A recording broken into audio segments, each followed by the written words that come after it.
What's up, everybody? Welcome back to the Underwater Fly Zone podcast. We got a special episode for you here today. This does not count for our year straight of episodes. That is coming soon. But this is a special interview. It's been a long time coming. Why don't you introduce yourself, my boy? Man, my name is DeMontez Pendleton.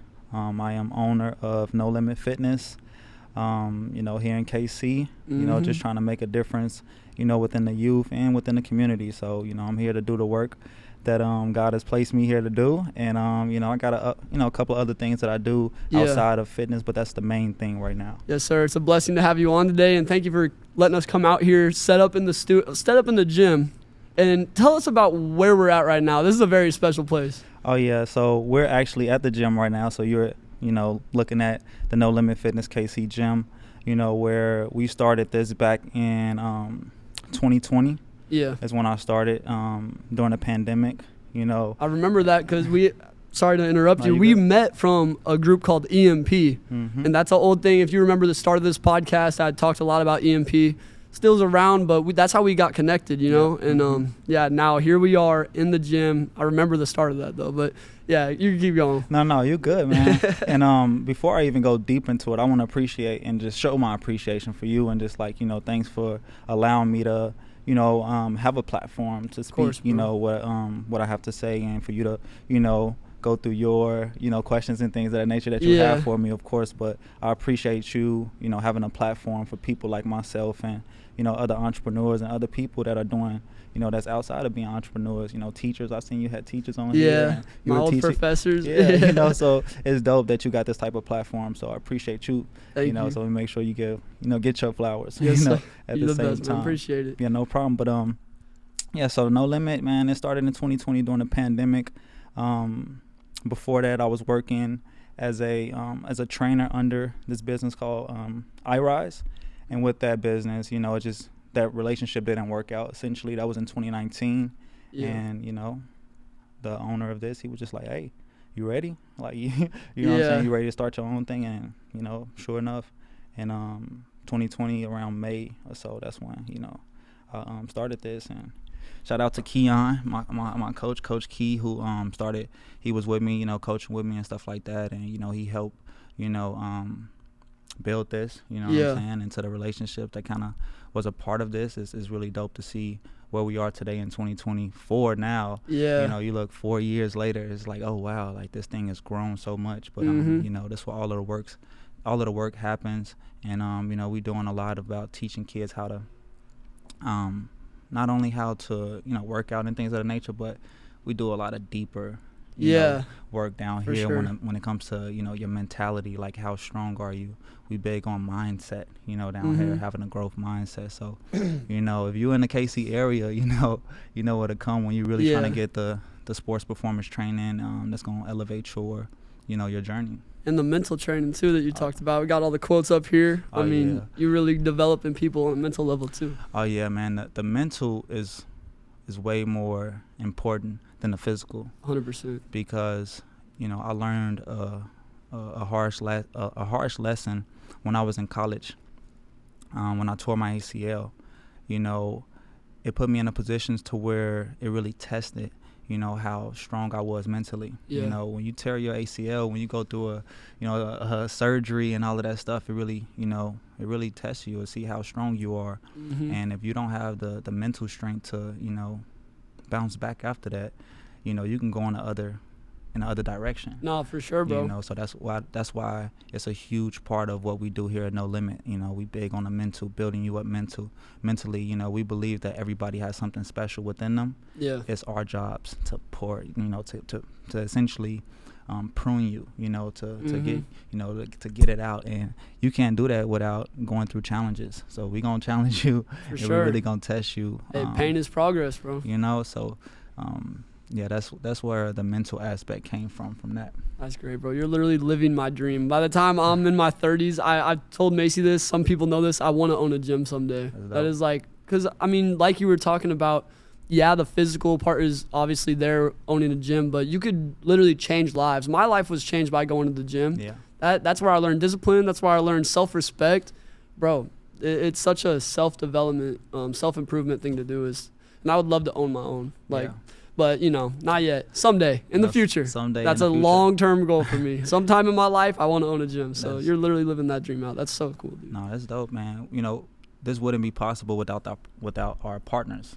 So Dynasty, shout out to Larson and shout out to, Brad and Karen and, those people for giving us the opportunity to, have our ministry here, within the building of Dynasty where greatness is happening. Yeah. This volleyball club is special.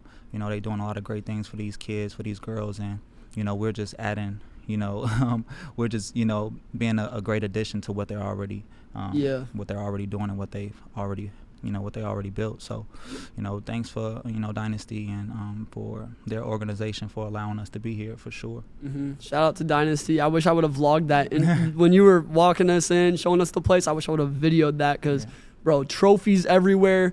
This is basically, they're training volleyball players, wouldn't you basically say that? Mm-hmm. And, bro, there's people going to Nebraska. There's chicks going to Northwest where I went. Like, dude, there's some real ballers here. This isn't just some little volleyball club. They're producing top-level athletes. Oh, yeah. No, Dynasty is definitely one of the best volleyball clubs in the country.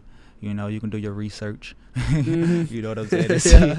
And see how real it is. But, man, like I said, it's an honor for us to be here because, I'm from the Southside of Chicago. Yeah. Statistically speaking, I'm not supposed to be here. Mm-hmm. Yeah. That's what they say. That's what they told me when I was in school. They was like, we was kids. They was like, you're either gonna be dead or in jail. We like, damn. Yeah. I just gonna put that on my life. That's like, crazy. So technically I'm not supposed to be here doing what I'm doing. So, it's truly a blessing to be here and to, help out these athletes who don't come from the same background that we come from. Because one of my main problems that I had with the world was, racism, Yeah. So it's just like, you can complain about the problems and the issues there are, but it takes a different type of person to come in and actually change things. Yeah, for sure. And that's what we're doing. We're actually being a change that we want to see in the world here. So, it wouldn't be possible. I couldn't have planned this. Like, this is not, like, if you would have asked me what I would have been doing right now, I would have been in the NFL. Yeah. You know what I'm saying? Yeah. But, I'm here, doing what I'm doing here. So. You might be making a bigger impact right now anyways. This is God's plan, bro. You feel me? So, yeah, man, that's pretty cool, man. So talk to me about who you are. Introduce the people to you. We talked about No Limit. We talked about Dynasty. Who are you, though, bro? Like, tell your story a little bit. Who am I? That's a great question. Yeah. That's a great question. It's a tough question, honestly. It is. Yeah. It is. If you would have asked me who I am, I would say that, I'm a believer in God. When I say God, I'm talking about Jesus. I am a Christian. Yeah. I'm developing within my faith, just like most Christians. But, I'm a man of faith, most importantly. And then I'm a person that, I'm passionate about what I do. And I'm passionate about making a difference in people's lives, So, with that, they see that with everything I do. So if it's music, if it's, training, like, I just wouldn't put myself in like, hey, this is exactly what I am. Yeah, you're versatile. Exactly. So I got a lot of things up my sleeve and a lot of talents that God has given me. And I'm just here to, try my best to, I'm not trying to convert anybody to, believe what I believe in. I just want to live out my faith. Yeah. And, show people that, there is love in the world. There is, good people, that there is, people who truly care, and it's just not like you just doing it for the money or you just doing things just to do it. Like, so I'm a person that just truly cares, and I hope people feel that through my work and what I do and my actions, not just about what I say. Yeah, for sure. First of all, I just want to say I'm proud of you, bro, for doing what you're doing. Like, I'm sure you have friends that aren't in a situation that you're in, like growing up from where you came from. So I am proud of you, bro. Like, I know I don't know you like that, but I really just seeing you from the outside in, like, you're doing good, bro. And I would love to hear about how, just like your life story, basically, like from where you came from as a kid to get to where you are now. I'm sure there's so many people that would be inspired to hear your story, and I would love to hear it myself too. Yeah. So. So if I were to start out, it's best for me to start out like saying that I'm a project baby. Yeah. Are you familiar with what the projects is? I mean, I know about it from an outside perspective. I'm nothing like that though. You don't know nothing about it really? Yeah. So essentially, in Chicago, there's this thing called Chicago Housing Authority. Okay. to where they have these different housing projects essentially within, every, little hood in Chicago or whatever. I was born and raised in the Ickies. It was, this project that used to be around Robert Taylor Homes, Breeding Greens, all of these different projects. So essentially it was like these places there, it was drugs, gangs, all of this type of stuff, to where we became the project. They put all of these black people, put all these people in this neighborhood, and it's like, give them, drugs and this and that, gang, and it's just like, our people tried to do the best with what we had. Yeah. My father, I didn't know him all the way up until 2021 or something like that, to where, I had, seen a picture of my father. Yeah. But he had he ended up getting murdered when he got out of jail, right? So the reason I'm saying that is I had to learn about him and learn about his history, and his brother is still alive, and I basically got connected with him because I was searching for answers. I'm trying to figure out who I am, even as a grown man, right? And he told me that my dad was, he was in a gang and he was a leader, and the original thought of gangs and stuff like that in Chicago wasn't about the negativity aspect. They wanted to have structure, essentially. And he was a part of the Mickey Cobras, and my uncle's dad, his name was Mickey Codwell, so he was like one of the original leaders. They named the gang after him, essentially. And my bloodline comes from that, right? So the reason why I'm saying is because like this is what I was like born into. My mom, she did her best to raise me up until the point where she passed away. Rest in peace to my mom, Gloria. But the area, did have leadership. We did have things that were important, but I feel like the direction of it got kind of skewed, so where we started to beef with one another, we started to kill for one, all of these things. So that's where I come from. I come from the projects, but it's like what Tupac said, rose can actually come from the concrete. And I try to resemble that as much as I can, like try to be something good that came from something, came from a place that that was bad. It was kind of like, it was like predetermined that I wouldn't make it. You know what I'm saying? So that aspect of being from the projects actually helped me know how tough I was. Like you tough, you got all of this baggage that you're carrying around, a lot, but sometimes it could be too heavy. So that's why my faith is helped me become who I am today. But it was challenging, trying to figure out life without your father. You know what I'm saying? Like, imagine. You got your mom, but you don't have your father in your life. The father is really important. So it was kind of strategic, the way things were for us growing up. It was like, okay, your mom figure it out, and then government would only help out the moms, with the dad being out the picture. So they wouldn't help your family if you had mom and dad. They would only help you if you had the dad outside the picture. So we relied on government assistance for a while and all of that good stuff. So I see my mom struggle. We lived in shelters, so we lived in Salvation Army. We lived in different shelters around the Chicagoland area. So I've seen and I've witnessed a lot of trauma. I would say. But thank the Lord, I'm here and I made it, to be who I am today, and to still be a leader, because like I said, that's in my bloodline. That's what my father was. But I like to say that I'm on the other side of the spectrum. And when I say spectrum, I mean good versus evil. My dad, after talking to my uncle, he said that he was a hothead, and I think I was that, so I could have easily went down the wrong path. But football was a way that, I kind of let that anger out, and it's taught me discipline. It taught me, how to take care of my body. It taught me a lot of different things that I needed in order for me to be here, today. So, that young kid that was brought up in the projects actually, actually made something of my life, even though all of the odds were stacked against me. You know what I'm saying? Bro, this is one of the most inspirational stories we've ever had. That's crazy. Yeah. Is there any like specific story you remember growing up that could help someone like me understand what you were really like going through you? Is there anything that comes to mind, like a crazy? Yeah. So, I don't share this story with a lot of people, but so I had an older brother. Yeah. And my older brother, he was talented. He was amazing. His name was Kentrell, and he knew how to flip, and he didn't have anybody to teach him how to flip. Like, he could just do a note. He can do backflips. He can do all of these crazy. I'm talking about stupid athletic. Yeah. All of these things or whatever, right? And he was the leader of my family, essentially, because we didn't have our fathers in our lives. Yeah. The same with him. His father was in and out of jail. You know, my father was in jail for his whole life until he got out and he got murdered, like I told you. Yeah. So with my older brother, he was like the leader of our family, so I followed everything that he did, right? Yeah. So we lived on the southeast side of Chicago called Terrortown. Are you familiar with G Herbo? Yeah. G Herbo. G Herbo, a little bit being them. So from that area is like where we used to live. We used to live on 79th and Phillips. And then we moved over now on 75th and Kingston. And we would play kickball, essentially, in this courtyard, right? Yeah.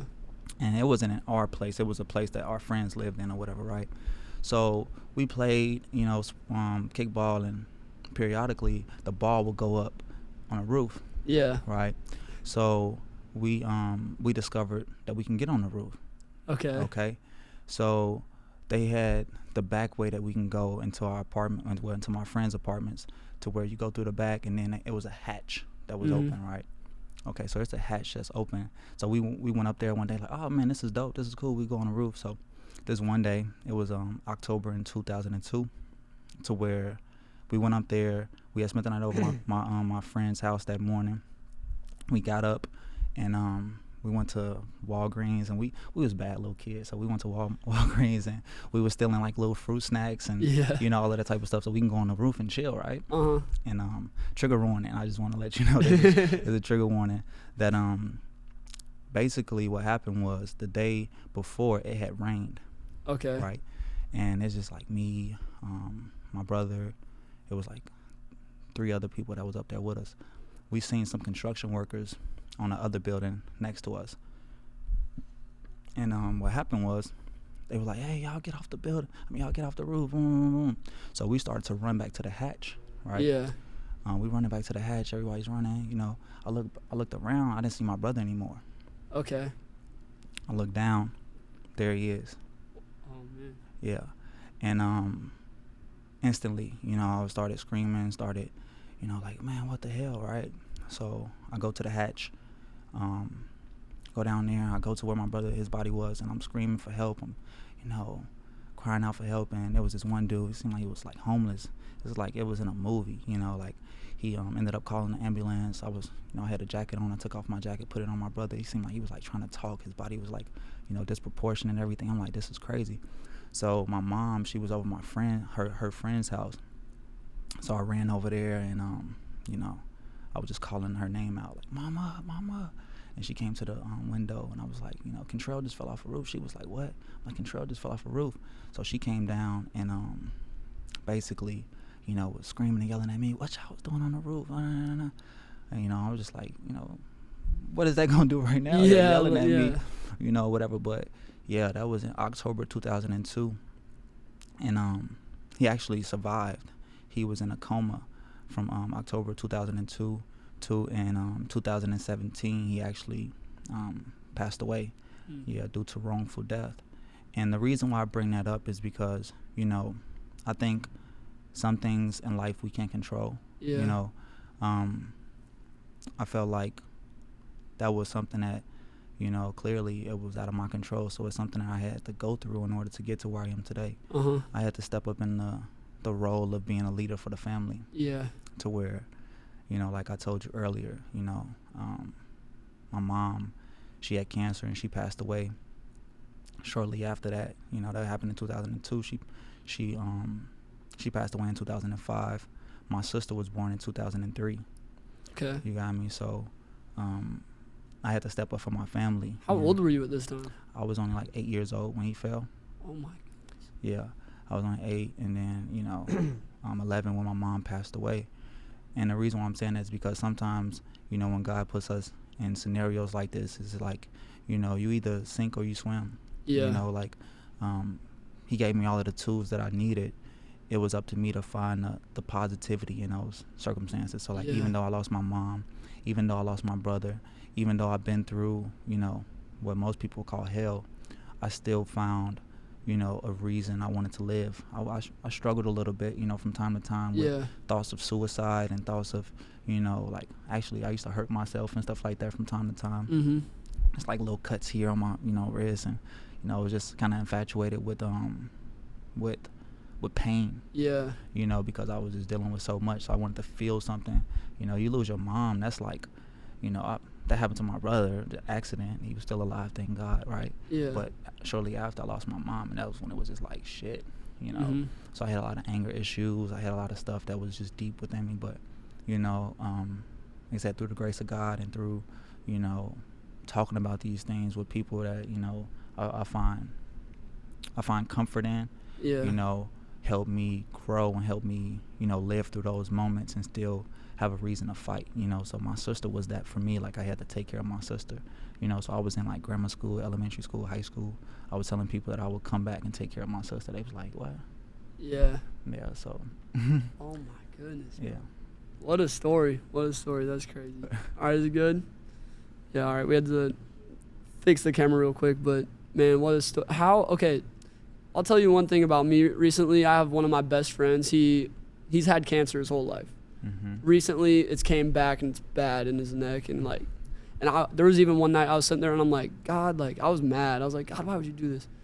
But now, hearing your story, how have you gone through all this and gotten to where you are today? Like, what type of, I don't know, even just the stuff like that to me has just been so impactful. Like, it's like, gosh, God, how can you allow this to happen? Mm-hmm. But here you are, full man of faith, been gone through all this stuff. I mean, I don't even know what question I'm trying to ask, but like, it's just it's crazy inspirational to me to hear all this. You know, sorry about your friend. Yeah, he gonna be all right though. Yeah, they found a match. He gonna be good. But it's just still, it's like, I don't know, bro. Yeah. That's one thing I've been going through. You know, I think perspective, you know, has been it for me my whole life. Mm-hmm. You know, it's like, you know how some people can be like, you know, only find the negatives in things. Yeah. My thing was to always try to find the positives in every situation. So even though there was something negative that happened, but it was out of my control. Now, if I can control the situation, if I make the situation negative, that's all on me, right? Mm-hmm. But if it's something that's out of my control, I got to try to figure out what God is trying to teach me, you know? Yes. So another story. The same year, or before the same year, my mom had passed away.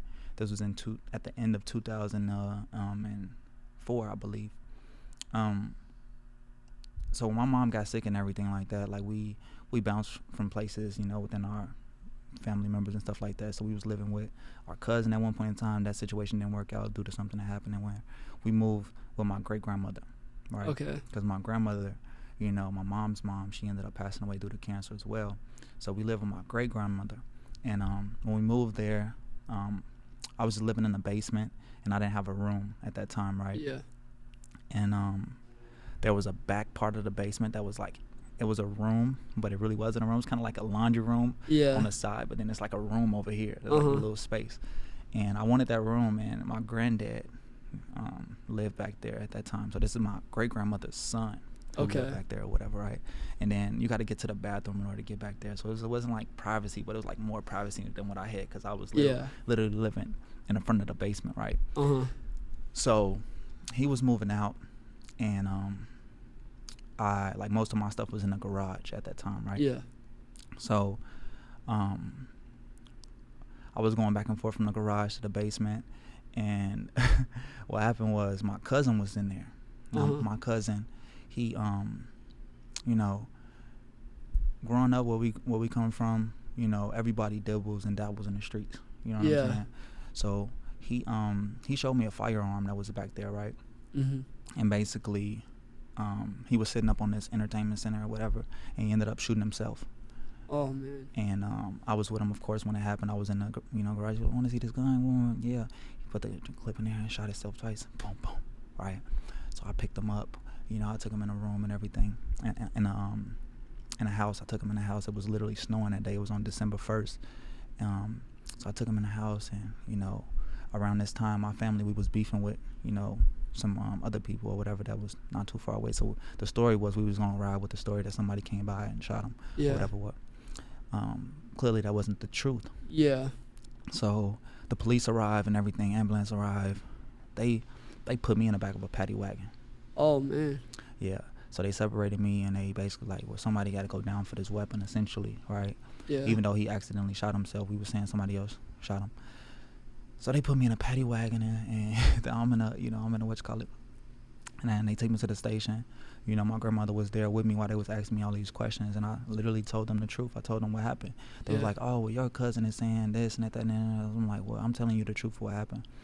Long story short, there's a point system in Chicago for youth. If you get a certain amount of points, what happens is they take you to jail. They take you to juvie. I had over amount of points because they marked me with possession of a firearm. They marked me with attempted murder. They marked me with all these different cases. And I'm an innocent kid. Yeah. And did you have any points prior? No. No, I didn't have any points. I wasn't a bad kid. I got into a lot of fights and stuff like that, but that's just granted when you grow up in Chicago. But so what happened was I ended up going to juvie for something I didn't do. So that day, from December 1st to January 3rd, January 3rd is when I got out of the next year, which was 2005. So on the course of 2002, 2003, 2004, 2005, that whole little span, it was crazy for me. But I learned so much, now that I look back at it, even when I was in it, I was just like, it got to be something deeper than, why I'm going through this. So I met this kid who was the same age as me. I was only 11 years old. He was in there for murder. Oh. Yeah. But the story was crazy.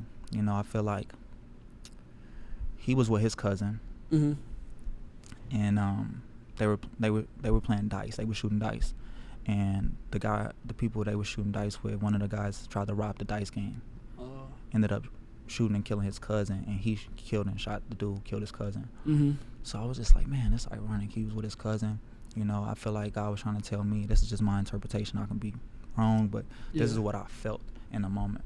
It's like if you keep on dabbling, or even trying to play around with this street life, either you're going to be dead or you're going to be in jail for the rest of your life. Yeah. So, it's a lot of lessons that I've learned, but it was all about perspective. You know what I'm saying? How I was looking at it. So, of course, I'm in jail for something that I didn't do. Yeah. But I learned so much during that time because I feel like I had to go through that in order to grow and really figure out what God was trying to tell me. I feel like your mindset has been what got you here, and the grace of God. But like your mindset, bro, so many people in that situation would have made the excuse, been mad at your cousin forever, for getting you in that situation. But you took accountability, saying, I put myself in that situation. I was around stuff I shouldn't have been around, and that allowed you to take control.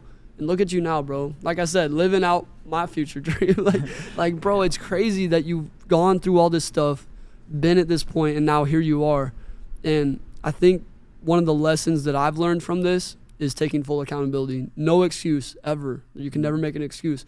This reminds me of whenever I lost my friend to suicide back in 2017. Yeah, I heard about that. Yeah, it was, appreciate it. But yeah, it's like, one thing I learned through that was like, I could sit back and be like, man, why would you do that? But I sat back and I was like, all right, I need to be a better friend moving forward. No excuse. I got to be better. I get that I was only 16 years old when it happened, but I still could have and should have known that he was struggling, never had a clue. So, I could have sat back and made the excuse of like, oh, I was too young.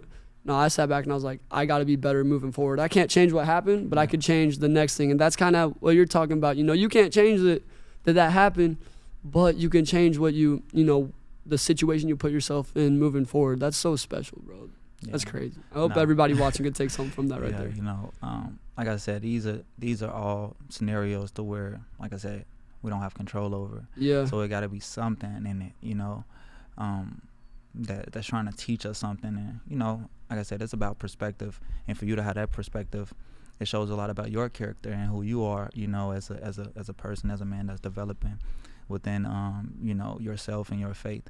And you know, it takes a different type of person to have that type of outlook, because you know, like you said, just as much as I could have been, you know, crazy out of my mind, it's crazy, you know, I could have made all type of excuses, you know, it's important for you to look at the situation like you did, because that's, you know, that was one of your good friends, you know what I'm saying? That could have messed you up forever. Yeah, you know it messed me up for a while, but eventually you just got to accept the situation for what it is, allow yourself to, you know, feel all the emotions that come with that, and then you got to rebuild, bro. Yeah. Then you got to rebuild. Yeah.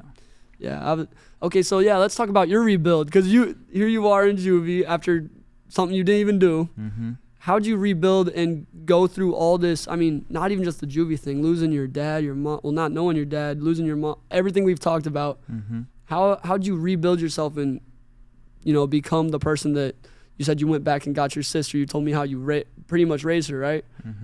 Talk to me about the rebuild. So the rebuild, when I got out of juvie in January 3rd of 2005, of course, me and my cousin had to have a conversation. And, you know, as soon as I got home, he wanted to chop it up with me. It was ironic, and I was feeling some type of way that nobody in my family came to visit me. You know, when I was locked up, I talked to them on the phone time to time, but I was just like, man, it kind of hurt me, you know, knowing that nobody, you know, actually came to visit me. I'm 11 years old in jail, like, you know what I'm saying?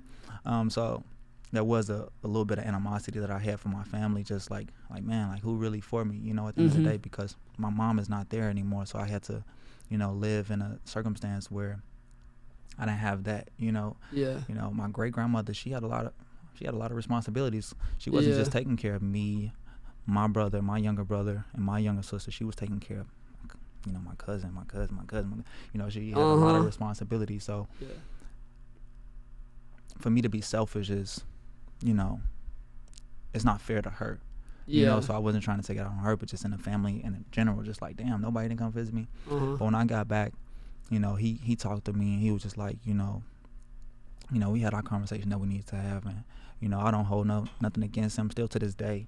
You know what I'm saying? He was trying to protect his image, you know, because when I came back home, you know, it was still people like, man, I heard you shot your cousin. You know what I'm saying? And I'm just like, you know, he was just trying to protect his image. That's fine. Like, I didn't take it personal, because I know what the truth was when it's all said and done. So you can lie, you can tell whatever story you want to tell, but at the end of the day, me and God know the truth, you know? So we had to have that type of discussion. I was just like I said, no animosity, no which college, just is what it is. And from that point moving forward, I knew that, you know, I wasn't gonna get deep into the streets. Because, like I said, I mean, I'm a kid. I met the dude who's literally my age, was with his cousin. He ended up having to kill somebody, you know, and now his life, I mean, I hope he's doing better, you know, I hope and pray, because he was a good person. Like, I used to talk to him every night, like, literally, we would chop it up through the walls. Like, I'll be in my room, and we'll be chopping it up like it's, like, literally in a movie type of vibe. It was crazy, you know, but he was a good person, you know, and he just had to do something very dark. So moving forward, I'm like, nah, I'm not gonna play around with guns. I ain't gonna get into the street life. You know, I still dabbled into, you know, streets and stuff like that. Used to claim to be a four-corner hustler. That's what my family was. They was foes, you know. So I was claiming to be a four-corner hustler and stuff like that. Got into fights and stuff like that when I went to high school. But, you know, it was more like that was it. You know what I'm saying? Like, I'll shake up folk on the hustler. I'll bang it. You know, I'll rep it.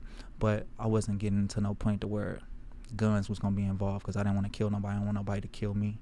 So when it came to these hands, though, anybody could catch their head.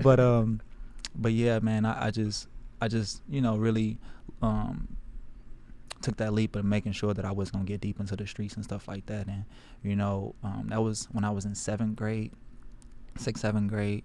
Came back, of course. I graduated from graduated from, what is it called? Middle school. Middle school. And then I went to Carver Military Academy. Now, this is when, like, this was like the rebirth of DeMontez. This is like the 2.0. Yes. Like 1.0 changed to 2.0. Yeah, it was 2.0, because now I had opportunity to play football. you know, because we would play football in, you know, middle school. I love playing quarterback. I know that I had something there, but, you know, I did a little flag football, you know, for the Park District. But this was my time to, like, really try to play. Yeah. So my freshman year, I went into it. And come to find out, I was actually good. Yeah. You know, I was actually solid with tackle football. Like, I played on varsity. My freshman year. You know, we had a stellar senior class. I'm talking about so much talent in that group. But I was competing with those guys. I was 14 years old, competing with 18-year-olds. I'm talking about grown-ass men. That are going D1. Man, you know what I'm saying? Like, they was cool. Yeah. And it was cool to kind of get embraced by that. You know, and I met my friend group and the people I'm still friends with today, you know what I'm saying? Like my homies, you know, Ibo, you know, James, Bayo, rest in peace to my homie Shadow. He was a really good friend of mine. But, you know, James, D-Lo, like all of those guys is still people I talk to this day. Tone, you know, like those are my brothers who they really understood me. Like we really had intimate conversations to where I shared with them, like not about like what I went through, about like how I felt during those moments. Yeah. Because I wasn't able to do that within my family because my family, we was just tough. Yeah. You know what I'm saying? Like we just tough love. Yeah. Nobody is not embracing you. Nobody be like, man, I love you. You know what I'm saying? You got to fight for it. It's like some detrimental got to happen in order to be like, you know, for somebody to be like, I love you. You know what I'm saying? Like give you a hug and things of that nature. So my friends was that for me. Yeah. So they're a part of, you know, the reason why I feel like I had support. So when I started playing football and I knew that I was good and, you know, that was it. That's all I needed, you know what I'm saying? And I was playing varsity as a freshman. I'm like, you know, I started to feel myself a little bit. You know, I wasn't doing that good academically, but I was always very smart. So after that freshman year, I you know, I tightened up on the books, got my stuff together, knowing that, you know, okay, this is going to be a way that I can be able to really, you know, get custody of my sister, take care of her. If I would give me a scholarship, if I was to do something, you know, different from what I was seeing around me. Like no other male in my family went to college. You know, I was the first to do that and, you know, to graduate and, you know, all of that good stuff. So Carver, man, my coach, shout out to Coach Ward, you know, for really pushing me, you know, to be great. Like he seen something great in me from the day one, and he knew my story. So he was like, knew that I was a leader right out the gate. So like, you know, I worked my ass off though. I wasn't just like talented and didn't work. So I was the guy that was like, you know, I mean, I would literally be cramping and going through a lot when we would do our sprints and stuff, but I'm still going. I'm still, you know, pushing because, you know, I was just tough and, you know, really built for that type of, you know, level of, you know, hard work. Yeah. So. Damn, bro. So then you got recruited by SBU. So shout out SBU. I got recruited. Actually, I went to junior college first. Oh, okay. Yep. So I had a mentor. So my coach got me connected with mentors, Coach Craig and Kenny Rogers. And basically, they had connections with this school out in California called West Hills College. And basically, I got recruited through them to go out there in California. So that's where I went originally to, to West Hills College in Kalinga, California. Shout out to my church family, you know, Jennifer Johnson, Brooke, and all of them. They really, you know, Colton, they really held me down when I was out there. Like, I needed that family structure, even if, you know, they were white, you know, they were Caucasian family that embraced us, and we had a real deep bond and a real deep connection. Like we really had real conversations to where, you know, I felt like my mom was actually living through her. Yeah, it got deep. We was having real conversations to where she was my church mom when I went out in California, and literally still to this day, she texted me yesterday, Happy New Year's. Like we still talk.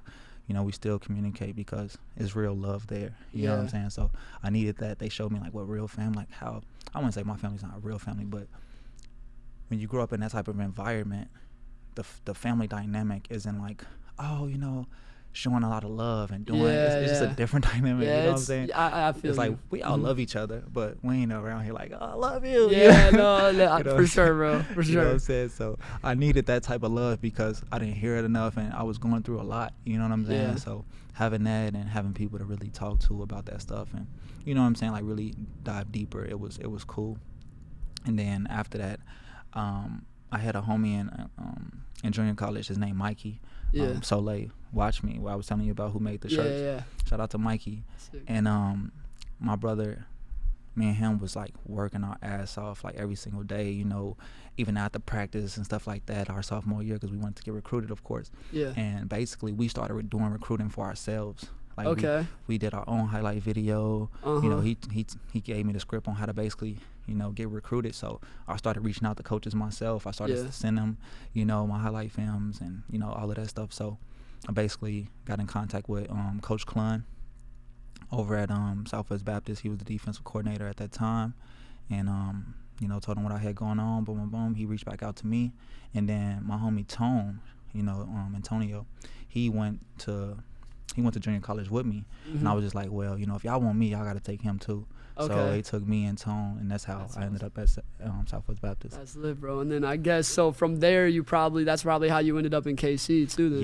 Yes. So the girl that I was dating at that time, basically, you know, she was from Kansas City. She was from Lansing or whatever. So we were dating, of course. And then, you know, basically in December of 2018.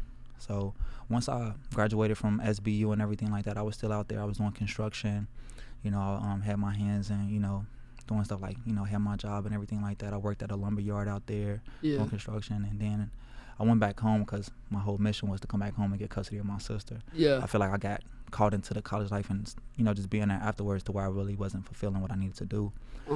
So I moved back home after I graduated about 2016, 2017. And that's when, you know, as soon as I moved back, stuff got real. Went through a lot of, you know, stuff. I got a lot of stuff taken away from me. I felt like I was Job. Wait, explain. Wait, Job? Job, yeah, in the Bible. Oh, shoot. Okay. Yeah. I came back home because I was hustling, you know, when I was in Bolivar. And I feel like the way that I was getting my money wasn't the way that God wanted me to get it. Yeah. And the stuff that I got basically, you know, got snatched away from me. Like I just bought a car, you know, making my payments on a car. And I had a flat screen TV. I had Ray-Bans. I had all of this stuff. You know, my TV ended up breaking when I moved back. The girl, you know, I had left the girl that I was with, you know, who was from here. And just the way that I did it wasn't right. You know what I'm saying? It wasn't right. It wasn't the right way to break up with someone and leave, you know, so I paid for that. You know what I'm saying? Like, I really did pay for it. So I feel like I was Job. I got everything snatched away, and I kind of had to start over again. And I was like living in, you know, in my friend's house, sleeping on the floor, sleeping on the air mattress, you know, like going through crazy stuff when I moved back home to Chicago. And, you know, that was around the time my brother had, you know, he had that situation essentially happen where he passed away. And then shortly after that, my great-grandmother, she basically called me one day when I was living out in Indiana at my friend's girlfriend's mom's house. So we was living in this little 2-bedroom, and I was sleeping on the floor, you know. And she called me and she was just like, you know, you need to come get your sister. I'm tired of her, this and that and just going on. And she used to do this periodically when I was in college. But I wasn't in position to do what I needed to do. Yeah. I still wasn't in position to do what I needed to do. Yeah. So my godmother, Sharita, shout out to Sharita, she actually stepped in while I was kind of going through a transitional period in my life to where I was figuring things out. And, you know, I had a mentor at that time who was helping me, you know, get into real estate and stuff like that. So when I was transitioning, she stepped in and, you know, she was actually taking care of my sister for the first, like, year or so until, you know, I was able to get full custody of my sister. So... yeah, man, I went through a lot when I came back home, got everything snatched away from me, had to start all the way over, sleeping on the floors, doing all of that stuff, paid the dues, and then I got into real estate, got custody of my sister. We closed on a 6 unit out in Calumet City. We had our own construction company. We didn't put no money down. It was dope. Like things were happening for me, you know. And then come to figure out my mentor, me and him didn't start to click. It was just weird stuff that he was doing, stuff that he was saying. So I was just like, man, look, I'm gonna start over again. Okay. And that was in December 2018. I got back with the girl that I was, you know, that's from here. Yeah. And basically, she was a coach, well, she still is a coach here at Dynasty. Yeah. And she coached beside one of the owners at Dynasty. And essentially, that's how I met Larson and, you know, all of the stuff. And, you know, yeah. And dude, I feel like I've been watching a movie. Do you think that, Macy? It's like I'm like watching a movie during this whole podcast. That's crazy, bro. Yeah. Did you ever have a moment after you graduated college where you're like, hey, I'm the first college graduate, feeling good, and then now I'm back to square one. How was that? Yeah, man, it was like, going back home, it was dope. It was a good experience because, the day that I felt like that was like my birthday when I came back. They had me a little it was like a 2015 Ford Focus. It was all black. I thought it was like, it was my car though. It was like 2017, so it was like fairly really new and all of this stuff. And I had that moment to where, with my friends and everything, and a girl that I was dating at that time, that moment was like literally like this. You know what I'm saying? Because I lived that moment during my birthday. We was like celebrating me graduating and everything with my friends. And while we were on our way back home, she was driving and she forgot to turn on the lights. Okay. And the police in Chicago, especially in our neighborhoods, they can be some dicks. You know what I'm saying? They can just be like, just doing too much when they don't have to do that. So they pulled us over and they was like, you forgot to turn your lights on, and her license was suspended. So I was just like, well, I can drive. I was just in the passenger seat because, we've been out drinking and stuff like that. I'm like, I just came back. I told him the whole story. I told you, I'm like, look, I just graduated from college. This is my car. I need my car. Like, you can't take my car, because essentially if you drive with a suspended license, they impound your car. And in order to get your car out, it's damn near like 3 racks. Yeah. And I didn't have that money because I had just gave her money to stay in school. I had just put money to my sister to do certain, like I had some money when I came back, but it just seemed like everything just started to fall. And that's when I got my car taken. So I had that moment. Yeah. But it was about like this about the time I had that moment to where I was able to celebrate it, kind of be in it, and then, reality hit me. Boom. Yeah. And then, to pick yourself back up from that is crazy too. Yeah, man. Like I said, I had my friend's house. Stayed over my friend's house, slept on the floor, slept on air mattresses. I did my my duty, but I already knew that something was destined. Like, I knew that it was bigger plans for me because God already told me. I already seen it. I already had the vision for it. Like, and I knew it. And I would always tell people, when I got into real estate, when I was, having these visions about what I was supposed to be doing, that I would be doing something big, like something big will happen out of my life, even though, I was just seeing a lot of, traumatic experience. I was dealing with a lot of, unfortunate things, the things that I can't control. So it was always a fight within me to like just keep on pushing, keep on working, keep on figuring it out. And, when I started my life over, and when me and my sister moved to Kansas in December 2018, I didn't look back. It's all for the hard work, of course, having connections and knowing the right people. But that doesn't matter if people don't see nothing in you. Yeah, for sure. Like, the girl that I was dating, she could have been with a Joe Blow who didn't have nothing to offer, to where the opportunity came from me and my hard work. Like, he's seen what I was doing on social media. I was posting my workout videos. I was just consistent. Boom, boom, boom. I was just keep on posting. I was very passionate. I was doing my little motivational videos at that time. Yeah. And he just seemed just like, bro, what do you think about taking over training at Dynasty? That's when I first moved here in 2019 of January and stuff like that. And I was working at the rec center, Blue Valley Rec Center out in Overland Park. And then I was a telemarketer when I first came here, so I was doing phone calls and everything like that when I first moved here. And I was a trainer over at Blue Valley Rec. And he asked me, and I was like, man, how's that gonna look? And basically that's when he had to hire iRise, and I was a part of the iRise situation. And then after that situation didn't work out, 2020 came, pandemic, and then that was the birth of No Limit. So yeah, kind of everything happened the way it was supposed to happen for a reason. And it was like, I had to let go of some people, and I gained new people. I gained the people that I was supposed to have in my life at this moment. And that's why I'm just like, I'm like living in, God's plan for sure right now. Yeah, dude. The word that comes to my mind and the lesson that I'm taking from this, that I hope everybody watching is resilience, bro.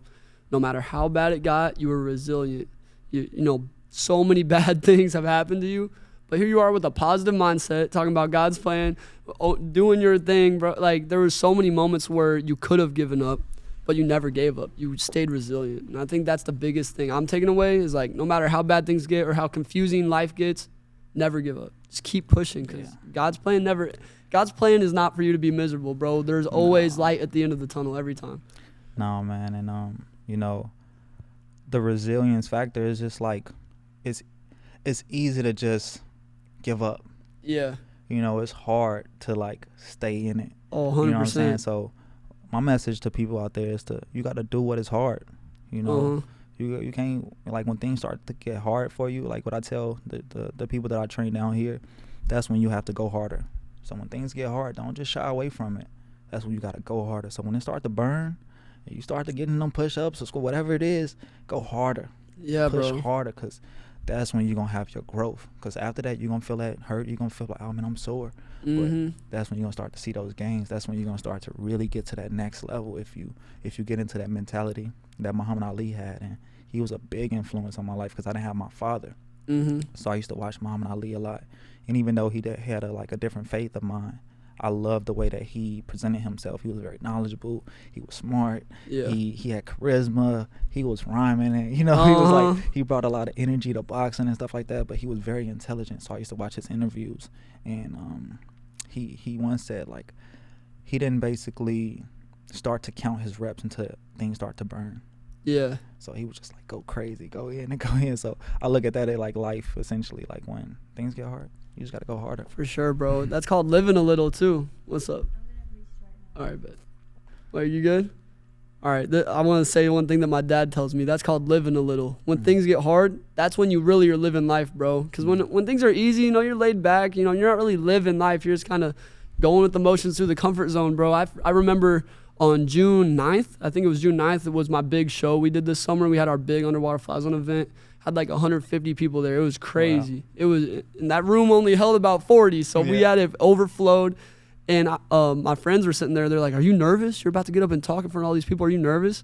In my head, I was like, "This is hard for me. I'm not naturally an outgoing person. I'm more of like a quiet, like, you know, to myself type of guy." But in my head, I'm like, this is a moment where you really get to live life. Like, this is really called living a little. So I told my friends, I was like, how many times in my life am I ever going to get to do this again? Man. Hopefully many more. I mean, hopefully that's in the plan. But, you know, this is my time right now. And this is guaranteed about to happen. So instead of being scared, let's go embrace it. And I feel like that's what you've done. You're like, man, it's a lot different. Your moments have been more like, this is tough to go through, but let's embrace it and make the most of it. And you've done that every time. This is probably the most inspirational episode we've had, dude. I'm so glad we got to do it too. I want to keep going too. We're at 50 minutes, but anything you want to get into, let's get into it for real. Yeah, no, for sure, man. Like I said, I appreciate having a platform because, you know, I've been having a lot that I want to say, and I put it out from time to time, and I post a lot of quotes and stuff like that, but people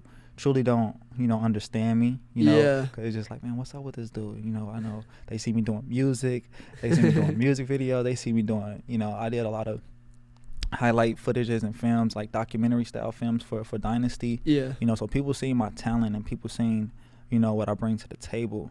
For this year, for 2024, to come into the year like this, like to have Underwater Fly Zone in this month, to come in, the second day, doing this is really important. And I'm on a Nipsey time, and I'm ready to live my life prolific, but living it prolific for Christ. And I'm gonna stand on it. I don't care, whoever try to interfere, what I got going on, you're just gonna get stumped over and rolled over, in the name of God, because I'm done with playing around.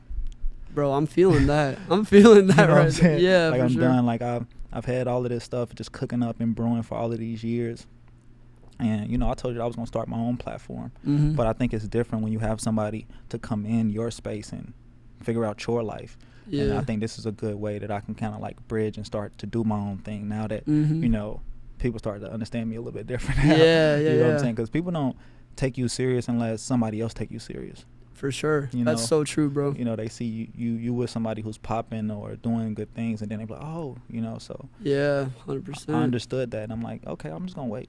Yeah. I got all of this equipment. I got the same stuff you got for the most part. Yeah, for real. Like, no, I'm going to wait. We're going to wait. Dude, the power of being patient, bro. I'm telling you, the momentum you've built up over your whole life, bro. It's all led to right now. This could really be your year, bro. 2024. No, man, I got music, a project that I'm gonna release. I'm gonna do some shows this year, like to bring the fans in, like wouldn't even say fans, bring people in, the real people that's, you know, been following what I got going on for all of these years to come, to like really come catch a vibe with me, like to really, you know, hear what I've been creating, you know, to really be a part of, you know, these shows that we're gonna do, because they're gonna be life changing, because of the music is hidden like that, you know, like. But I purchased all this equipment back in 2020. It's 2024 right now. I released one song, 2 songs, with one song with KD, but like, you know, starting out, it was like doing it for, you know, trying to do it for people. It's like now, you know, my mission is to serve God and serve his people, so I can't do that with trying to do things of this world, you know, trying to be like everybody in this world. I got to be different. I got to stand on things that's different and try my best to uphold the laws of the word. And that's hard, you know what I'm saying? It's hard, you know, but, you know, it's easier when you have the right people around you, you know. So like my fiance, who's gonna be my wife on October 6th. Congrats, you know, bro. We're gonna have you beat though, June 1st for us. Hey, okay, that's hey, this is a year for us, bro. Yeah, this is, man, congrats to you too, bro. This is crazy. No, that's 2024 is about to be a year for both of us in our own way, bro. That's so good. Absolutely, man. I you know, pray that y'all, you know, keep it going, man. Keep that spark going. Keep the energy. I love the fact how y'all work together. You know, you got your wife behind the camera, you know, doing her thing and being a part of what you're doing. Like, you don't got a lot of people with you. You know, that's the best way to do it. You know what I'm saying? Like, for sure. Keeping it simple. You know what I'm saying? But the right people around you. Exactly, so, bro. You know, so yeah, my partner in this world, in this life, Simona, she's been a huge addition, you know, since we got together in 2022 of February. You know, things was moving fast. You know, when I talked to her, the first time I talked to her on the phone, I knew, I'm like, yeah, she like, this is it. You know, and the way I met her was just, it was weird, you know, because, so I, as I told you, I was the guardian of my sister, right? So when I first moved out here, we were living in Overland Park. My sister went to Blue Valley Northwest. It was a lot of weird stuff going on over there, the way we just like, this ain't really our vibe. You know, so we moved to KCK, and she started going to Piper. It's still little stuff going on, you know, but it was kind of like more our speed, because it was more familiarity with people that look like us, right? So it was cool. And she went there, and basically on her homecoming, now I was coaching football at that time. I was coaching football over at Piper. And one of the kids that I was coaching, he was going on the dance with her, and they met over at my now fiance, soon to be wife, her dad's place. They met over at her dad's place, because her brother goes to went to the same school as my sister. So they met over there, and she had on these scrubs and stuff like that. I remember seeing, I was like, man, who is that? You know what I'm saying? Like, I'm peeping, seeing, like, mind you, I'm the only 20-some-year-old parent in the building, because of course I'm with all of these, you know, kids that, you know, are like 18, 17, so it's a lot of older people there. For sure. So she was trying to figure out who I was, and I was trying to figure out who she was. And that was on my brother's birthday, actually, on my younger brother's birthday. It was on September 18th in 2021. And this is when I basically had already ended the relationship, or the engagement that I had with my previous partner. We was already ended by that time.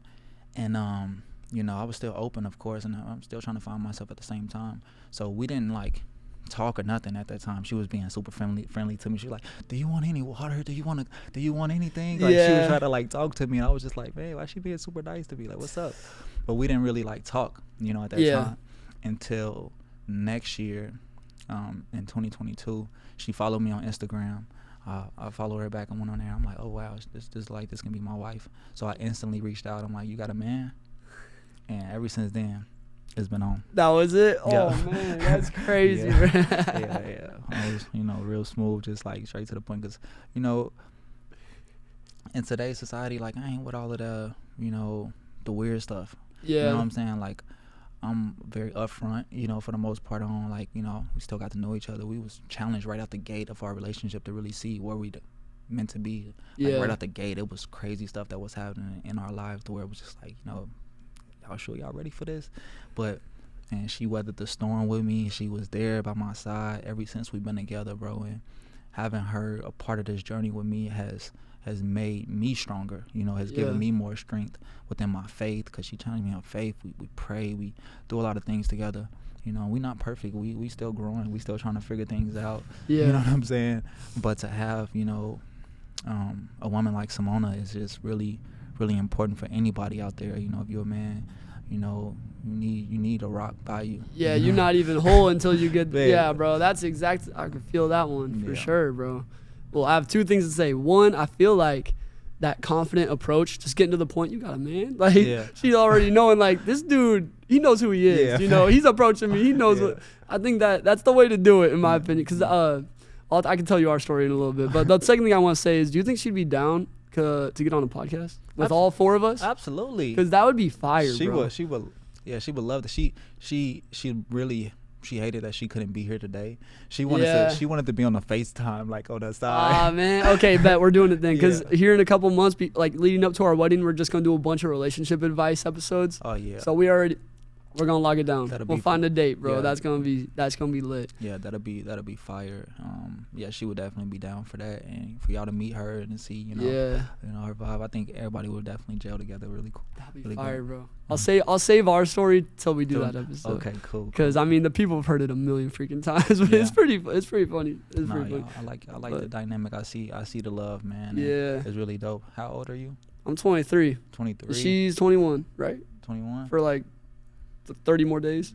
No, 29 more days. January 31st. Okay. Yeah. So y'all young with it and stuff. Yeah, we are pretty young, bro. Yeah. A lot of people were like, "Oh, you think you're too young to be getting married?" I'm like, bro, when you know, you know. Yeah. When you know it's from God. I mean, absolutely. It got to the point where I was like, what am I waiting on? Why are we dating? Let's get married. Yeah. No, we kind of how you were saying. I knew right away. Mm-hmm. Like before we even dated, in my head I was like, if I ask her to be my girlfriend, I'm basically asking her to marry me, because I'm already knowing this is gonna work out. So, yeah, bro, that's so true though. I mean, kudos to y'all. I feel like my life completely changed once I found Macy. So, and then sounds like the same for you, bro. I feel like every man needs that. Yeah, needs that girl. Simona, sure. she hold me down. I can't wait for y'all to meet her for sure. Yeah, I can't either. Gotta sing her praises for sure. It's gonna be lit. Yep. I'm excited for that one. But all right, so let's get into some more motivation. I see you posting it all the time. Is there any like specific quote or motto or like something you live by, or just anything else you were thinking, preparing for this podcast that you wanted to get into? I'm glad you asked me that question, because it is. And I think the main thing that I can say for that is my coach used to say, hard work beats talent when talent doesn't work hard, right? Yeah, facts. So, of course, I knew I had a lot of talent and still got a lot of talent to this day. But, if we don't put the work ethic behind our talent and behind our faith and behind anything, just like in the Bible says, faith without works is dead, right? Yeah. So it kind of like the same thing, but in a different way, right? Yeah. So I always wanted to make sure that my work ethic would supersede everything that I do, right? And finding a home, was really important for me. I had to leave home. Mm-hmm. You know what I'm saying? Like Chicago, people, in my music, it about me. Like Chicago, I rep Chicago to, till I die. But it hasn't been until recent I really accept that Kansas City is now my home. Yeah. And Kansas City has been, it's been a blessing for me, because I've learned so much.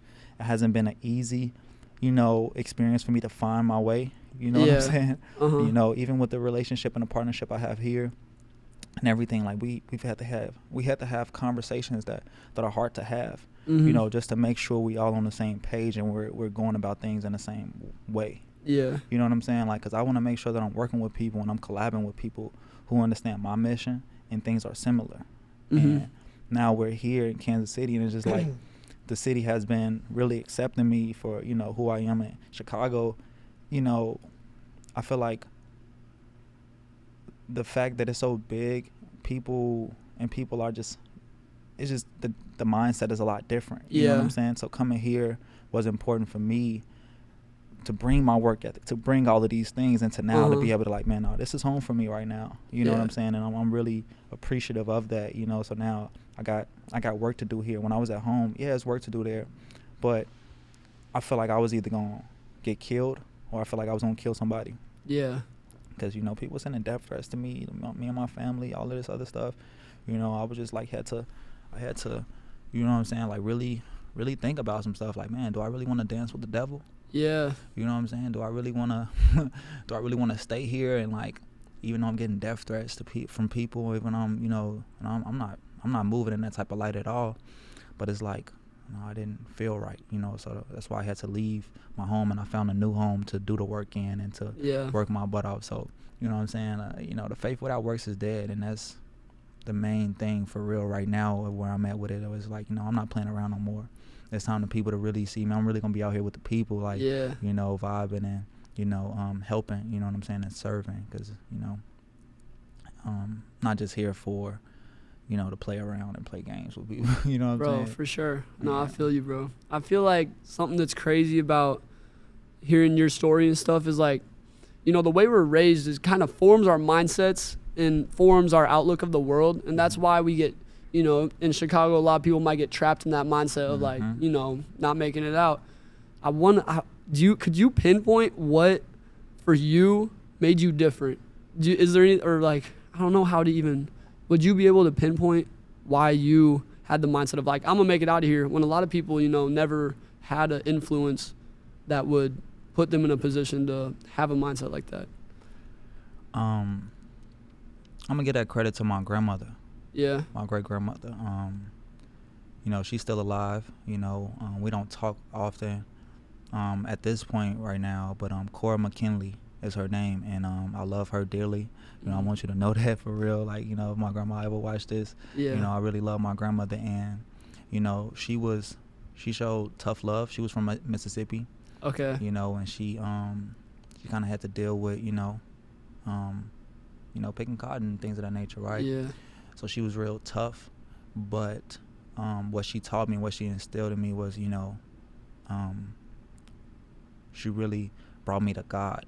Yeah. You know, and if I didn't have that type of rapport with her, to where she was giving me all of this wisdom and all of this knowledge, like, you know, when it was time to go to church on Sundays, like I said, it was me, my sister, my younger brother, my cousin, my other cousin. I don't want to let say their names, but my cousin here, my cousin. It was a lot of different young people in the house, right? But I was kind of the only one who would go to church with her. Okay. And that rapport and that relationship, like going and listening, and, you know, even though our church was kind of dysfunctional, like, even though it's a lot going on, but I got the message. Yeah. You know what I'm saying? Mm-hmm. That hope, and that's what Jesus brought to me. You know, that hope. You know, and she brought me to that, because I was in dark places, man. Like I said, like, you know, nobody really asked me and my family like how I felt about everything. It was just kind of like, oh, you know what I'm saying? Yeah, it's like just kind of the way it is, you know. But, you know, going to church with my grandmother on Sundays, you know, really helped me to see, like, man, like, you can be bigger than what's around you, you know. And she pushed me, like, you know, wanting to go to college and, you know, things of that nature. And I had really dope friends, like I said before, who you know, they kept me, you know, on my toes. Like, we kept each other on our toes. And, you know, I was one of the leaders out the group, and, you know, on the football team and things of that nature, to where, you know, I had to do something, you know what I'm saying? Yeah. Like, I had to do something. So, but my grandmother, man, I give her a lot of credit for, you know, helping me be the man that I am today. And, you know, putting God, you know, involved in my life, because I was already baptized when my mom was alive, but I didn't quite understand it all the way. Yeah. But going to church with my mom, my grandmother, and things of that nature kind of really brought that out of me, where it's like, no, I can do something bigger than this. So you would say it was your grandma bringing you to God that allowed you to get out of that situation? Absolutely. So it's like, I'm just sitting here thinking, like, how could we be your grandma to some of these kids here in KC? You know what I'm saying? I don't know. That's just something to think about. About. I think it's just, I don't know. It's like, it's God. It's God that did it, but it was your grandma that, because you never would have known about God if it wasn't for your grandma, you know what I'm saying? So, I don't know. What would you say about that? I don't know. I think, you know, first, people are going to go with your vibe. You know what I'm saying? Yeah. You know, when they meet you or when they see you on the internet or whatever the situation is, like people always trying to look for something that they can relate to. Yeah. Number one. And if you look like you successful, if you're saying things that, you know, resonates with them, then they'll listen. Yeah, you know? for sure. And hopefully, you know, after this conversation, you know, because we're two men of faith. Yeah. You know, we're on this mission. Like I said, we're not perfect, but we're still trying to figure it out, right? So with that, you know, we should be able to gravitate to some people and some people be able to listen. And like I said, my job isn't like, I'm not really like trying to overly convert people, but I do want to bring people to God. Yeah. You know what I'm saying? Like that's the mission in the Bible. You know what I'm saying? Is to do that. So this is the faith. This is what I'm going by. But I don't want to be, you know that God is just like, you know, trying to like overly try to convert people to, you know, being a Christian or anything. So I just live it while my lifestyle, and it's like you can pick and choose what you want to believe, but this is what I believe, and this is how I go about, you know, my faith and things of that nature. And then, you know, who's to say, you know, in the near future, you know, we can, you know, find a connection on how we can, you know, move into communities and do more things to, you know, show people, you know, the work that God is doing within us and how we can collab and, you know, show people, you know, like, no, this is real. Like, we just not talking about this stuff. We can actually, you know, give back and do things that's going to, you know, really help people when it's all said and done. Dude, this is so fire, bro. Yeah, man. That's so fire. No, for real. I mean it, man. I'm a man of my word, man. I don't play around, you know, with what I say. You know, I always try to, you know, come through on whatever it is that I say, and I mean it. So, you know, I'm not the type of person to be saying something like blowing smoke and then not come through with it. So I mean it. You know, we can find ways to, you know, help people and do that. I'm all for that. You know, community work. You know, it ain't all about money. You know what I'm saying? Yeah, sometimes you gotta come in and just show people love, show people that you care. You know, we're gonna be doing some camps for the inner city kids, you know, out here. Me and you know, one of my new friends, my brother now, man, his name is True, but he's a coach over at Turner, and I was doing like just community work with his, you know, with the football team over at Turner at the rec league and stuff like that. Now that relationship is starting to grow more to where we're gonna be coming into communities, doing camps and helping the kids out and really giving them something. So if they see us in that light and they see what we represent as Christ, you know, you'll have some people that start to be like, you know, what is God? You know, how does this work? And then you start to like have those deeper conversations, and you know, once they see, you know, how you come. Yeah, and they'll notice like, why is this man so at peace? Why is this man so fulfilled? Then they'll get, I feel you, bro. You know what I'm saying? Yeah, I think, you just gotta get involved out there though. I don't know, that's a big step for us. I feel like getting more in the community, not just seeing us on social media, but really, that's why one of our goals has been doing these events and stuff. Yeah. Just really make this thing real, you know, because if they could see that, then they could, bro, because God really has changed my life and changed your life, and everyone needs to know. Everyone needs to know him. But if you come across as like that Christian guy that's just like preaching and all that, it's a big turn off, you know? Nah. Like I said, that's why I'll try to take that approach. Yeah, you know, for sure. I try to like, you know, ease people into it. You know, when you listen to the music, when you catch a vibe with what, you know, what I got going on mentally, you'll see like, you know, God working through me, and I don't have to, you know, overly try to sell you on God. For sure. You can be able to see like the proof is in the pudding, you know. So, man. I want to get into one more thing. Do you want to? How much more time? 8 minutes. Yeah. Do that real quick. Is it good? Yeah. All right.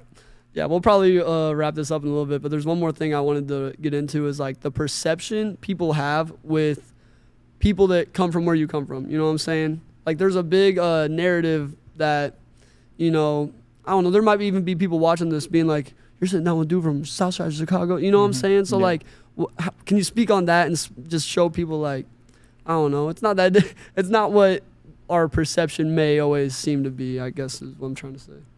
Yeah, you know, perception is anything. It's like, you know, I was always taught to like treat the janitor the same with the same respect that you would treat the owner as, right?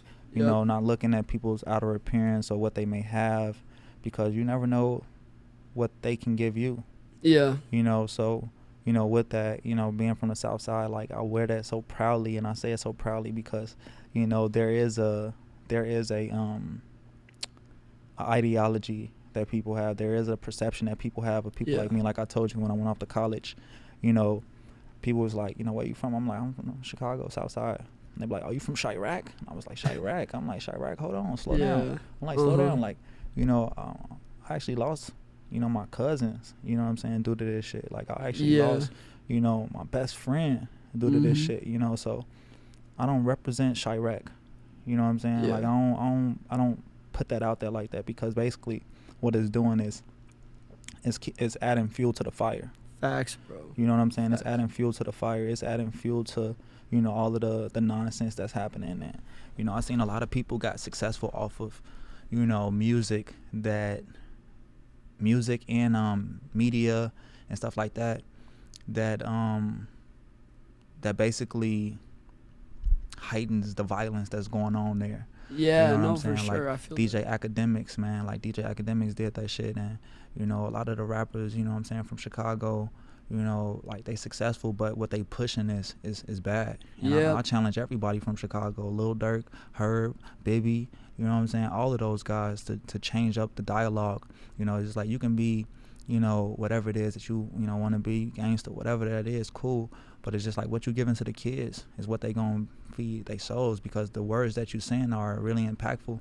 You know, so if you saying a lot of things that's nonsense and you know, basically promoting violence, essentially, that's what kids are gonna do, because they look at you, they see you successful, they see you got chains on, they see you got the jewelry. You know, when we grow up, that's what we look to. You know what I'm saying? Because that's all we know. So, you know, I ain't trying to, like, I'm not no one saver. I'm not, you know what I'm saying, like trying to be like, you know, I'm just so different from everybody, because I'm the same. Yeah. You know what I'm saying? I'm the same, you know, all the way around. Like, I come from that, so that's a part of my culture and my upbringing, of course. But you know, at the end of the day, you know, I'm a man that actually wants to put out good into the world. So I'm conscious about what I say in music. I'm conscious about what I do. I'm conscious about these things, but I'm not gonna tolerate no foolishness. I'm not gonna tolerate anybody trying to bring harm to me or anything like that. But I think it's a certain way you go about things and how you can represent yourself to where we change the narrative on what it's been like for us, you know, as black people, especially people from the south side of Chicago, for people to continue to look at us a certain way. It's just like, man, like, you know, don't judge a book by its cover. You know what I'm saying? Bro. Facts. You know, like, for real, because, you know, like I said, we doing great work here, and I'm a, you know, like I said, black man, clearly, you feel me, from the south side of Chicago, but we here, you know, and we serve a lot of kids from Johnson County. You know what I'm saying? We serve a lot of, you know, a lot of people that come from different backgrounds, you know what I'm saying? And we here to really help and to give people things that they won't get elsewhere. So if I didn't come from the south side of Chicago, I wouldn't have the information, the knowledge, the understanding that I have today to be able to give into the kids. So facts. It's actually a blessing that I've been through these things, and I have a different perspective, because now I can tell kids that you feel entitled and that's not right. I can check people on certain things, because you know, this is the reality of what I see and not what I know. So it actually has helped me, you know what I'm saying, like change things, being from where I'm from and actually having the knowledge that I have. And, you know, it's all love for real when it's all said and done. And I think once we open our hearts just to love people and see people for the realness of them, opposed to looking at the outer appearance, then, you know, that's when we can change things. So, you know what I'm saying? And please, we got to do better from the music aspect from the people from Chicago. So I'm challenging everybody. You don't got to be a Christian. You don't got to be none of that.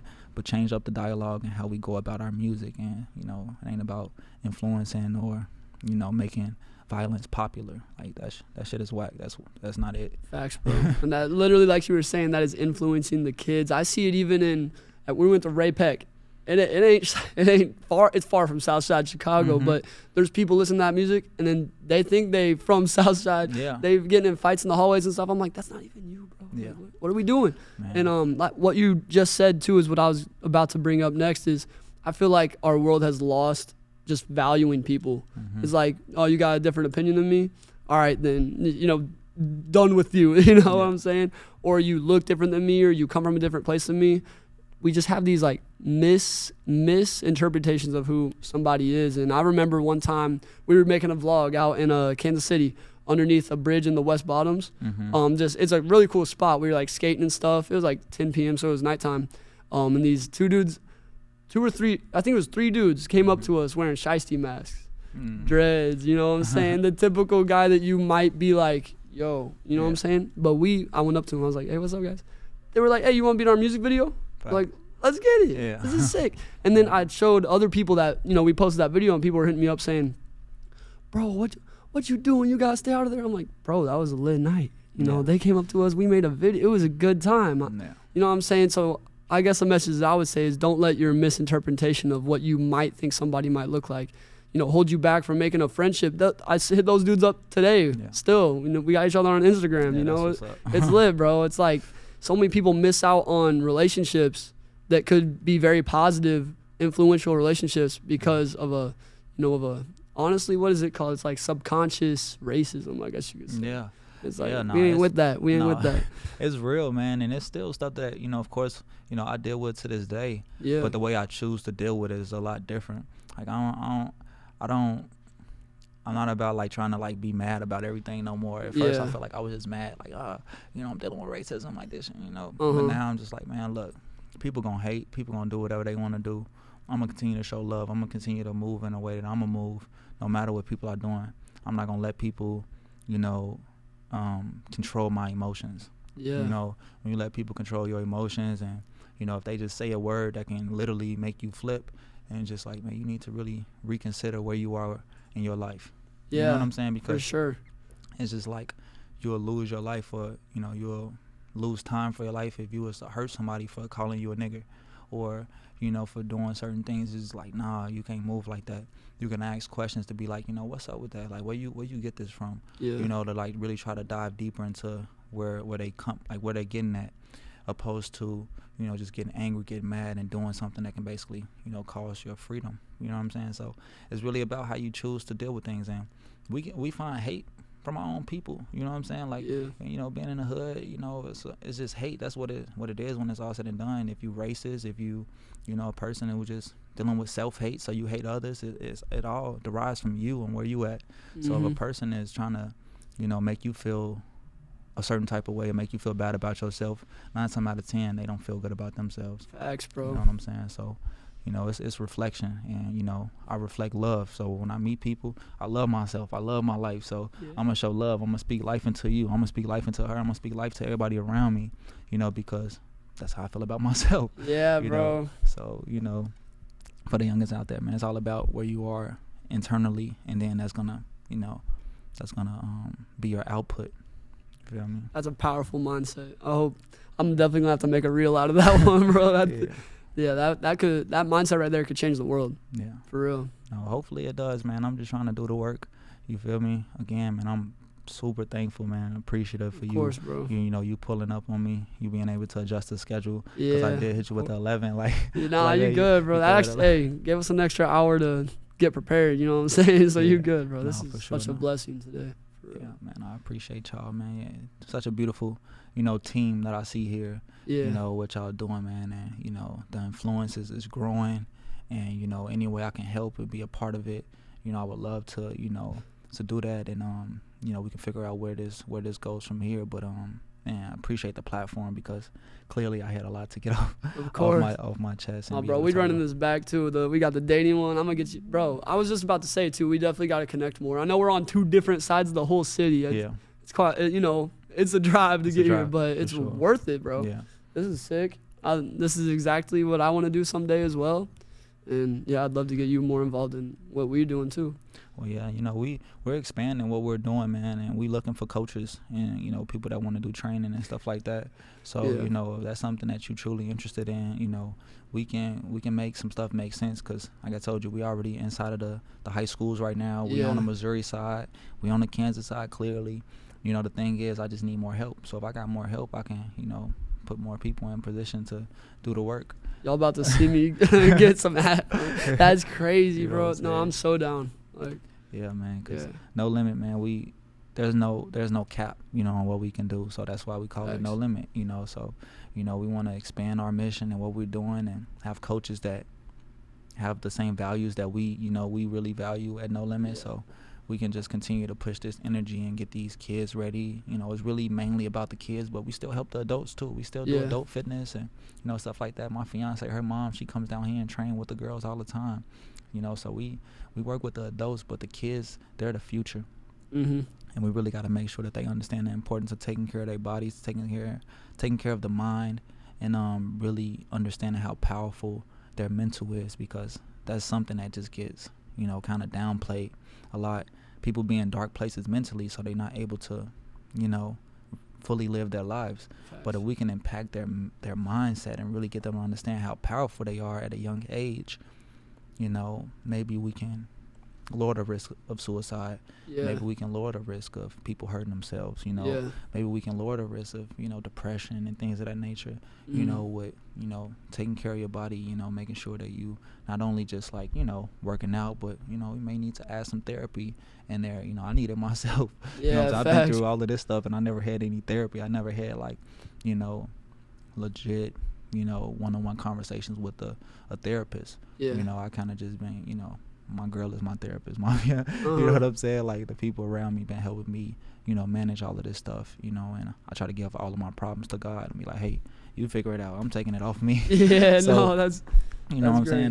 That's just my perspective on it, though, for real, man. We can really do this, and we can do it together and come together, and we can show people, you know, what happens when we do come together.